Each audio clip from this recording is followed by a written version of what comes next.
Thomas the tank engine had been working in the coal yards all day. The little blue engine was covered in coal dust. "We can't clean you up tonight, Thomas," said his driver. "There's a problem with the hose pipe." "Bother," said Thomas. "A bath would make me feel much better. The others are sure to say I look silly." But the engines were too busy arguing to notice Thomas. James was talking loudest of all. "I deserve a new coat of paint. The Fat Controller says I'm the pride of the line and—" "Rubbish," huffed Henry. "We're all the pride of the line."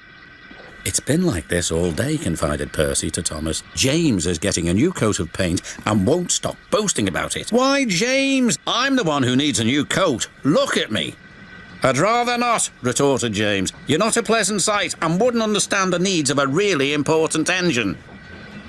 Thomas was fuming. "Make way for an important engine. You wouldn't feel important if one of these trees crashed on you. You'd feel hurt," reproached Percy. "Rubbish! It wouldn't dare." "You should be careful, James. Trees can be just as powerful as engines," advised Terence. "Pah!"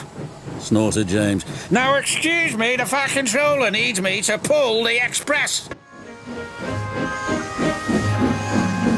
But James was wrong. "You must go to the yards and collect an important goods train, James. It's heavy, so be careful," said the Fat Controller. "But, sir, I've just been repainted. Can't Thomas or Percy do it? They're dirty and like working with trucks." "Really useful engines don't argue." When he arrived at the yards, the weather had changed for the worse. "Your colour's nice, James. Pity about your face, though," said a truck.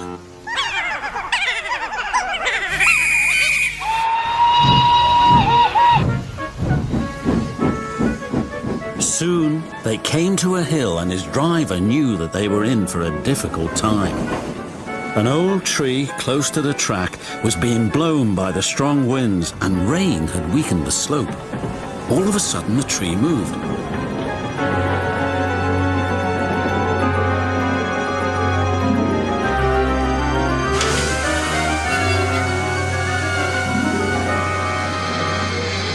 "Ooh, help!" cried James. "Go away!" But of course the tree couldn't.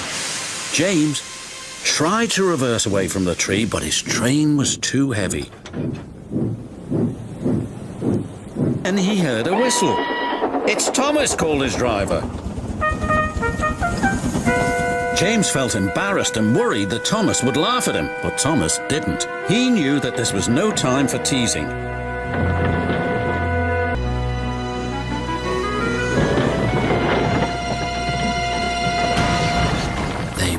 Just in time. Later, James spoke to Thomas. "Percy and Terence were right to warn me," he said. "Thank you for rescuing me, Thomas." "Oh, that's all right. We engines must pull together, whatever the weather." Just then, Edward bustled in. "The Fat Controller thinks you're both brave engines. Thomas, you're going to have a new coat of paint, and James, the Fat Controller says that tomorrow you'll pull the Special Express." Everyone was very happy.